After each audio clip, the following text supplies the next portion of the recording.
This is how you winterize a ski boat with a Chevy 350. I use ethanol-free premium gasoline, and I add stabilizer to it. Top the tank off all the way to the top.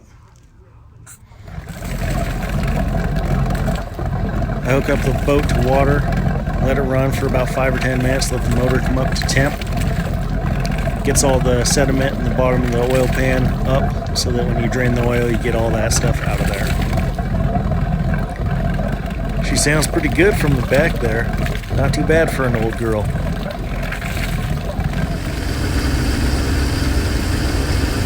Gives you one last chance to make sure all your gauges are working well. We're going to take the air cleaner off. That way we can squirt the fogging oil into the cylinders. I usually run the throttle up a little bit to open up the butterfly. Gives us a clean shot into the manifold. I apologize for my super awesome camera work. It's my first time. A couple long squirts to get the cylinders coated. We shut the motor down so we don't burn that fogging oil up. Now we're going to go through and pull the spark plugs. We'll squirt fogging oil right into the cylinders so it just kind of sits in there. Lefty-loosey, righty-tighty. My spark plug socket didn't actually work for this. There's not a lot of clearance between the bottom of the exhaust manifold and the plugs, so I had to use a thin mold 5/8 deep socket, and even then it was still a little tight. Since we're pulling all the plugs out anyway, we should probably replace them. Check the gap before you put them in. 0.35 is what we're looking for here. Get them all threaded back in there.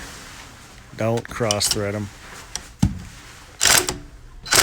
I replace my spark plugs every year, so not really an issue, but if you're running in salt water or you go years in between replacing your spark plugs, Never Seas is not a bad product to put on there, and it'll be a little easier getting them out next time.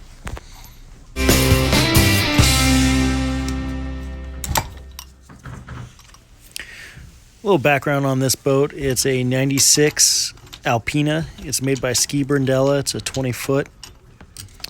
I've owned it for about 2 years. Since getting it, I put a wakeboard tower on it. We've bought a bunch of bags, fill those up and get some ballast. We were able to even surf behind it. Maybe we just need more big girls on the back. Well, it's not rocket science. I do the same thing for 7 more cylinders, and we'll wrap that part up. I'll speed it up here so you don't got to watch me do each one individually. I don't really know why, but this spark plug was the biggest pain to get out of there. My socket got stuck on there for about 5 minutes. Probably a good thing there's no audio here. And we're checking stuff off the list. Keeps track of everything, at least helps me. Next here, we're going to find the oil drain line. It should be down near your bilge. Pop your drain plug. See if you can feed it through the hole there. Obviously, I had a little trouble getting it through the hole. And while we're topside, I like to unscrew the oil cap. You'll see how slow the oil runs out once we're underneath the boat, so I think that this helps. Kind of like shotgunning a beer, you know, same principle. Now we're under the boat, got the hose, gonna take it off with a 5/8 open end and another crescent wrench just to pop the cap off. I'm just gonna put it right back into an empty oil can. That way we got something to torch the burn piles with. Or whatever else you use it. I mix it 50-50 with bar oil in my chainsaw as well. A good way to get rid of it.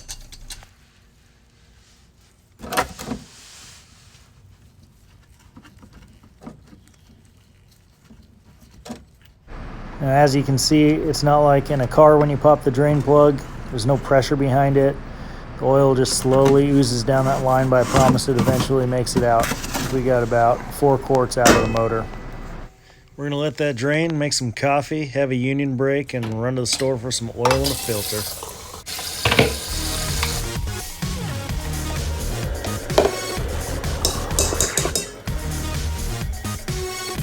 Got to lock up the wolf because he keeps getting away. Bye!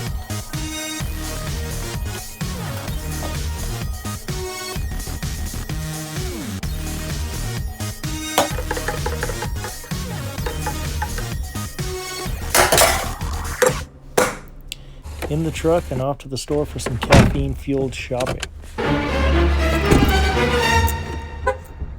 And all finished up at Walmart. You should always make a list or you might end up with all this crap. Everyone's going to have an opinion about the oils. Yes, I bought Pennzoil. But hey, you know what they say. It's not just good, it's good enough.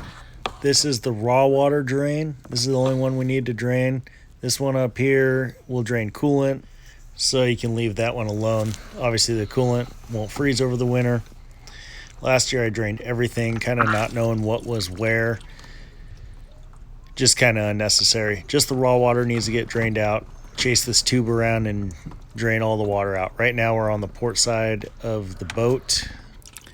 Find each union, take the hose clamp off, split it, get all the water you can out. I pull the water pump off. I actually pull the impeller out. It kind of likes to freeze up in there, so putting it in fresh the next season is not a bad move. And now we're over on the starboard side. This hose line goes up to the water pump.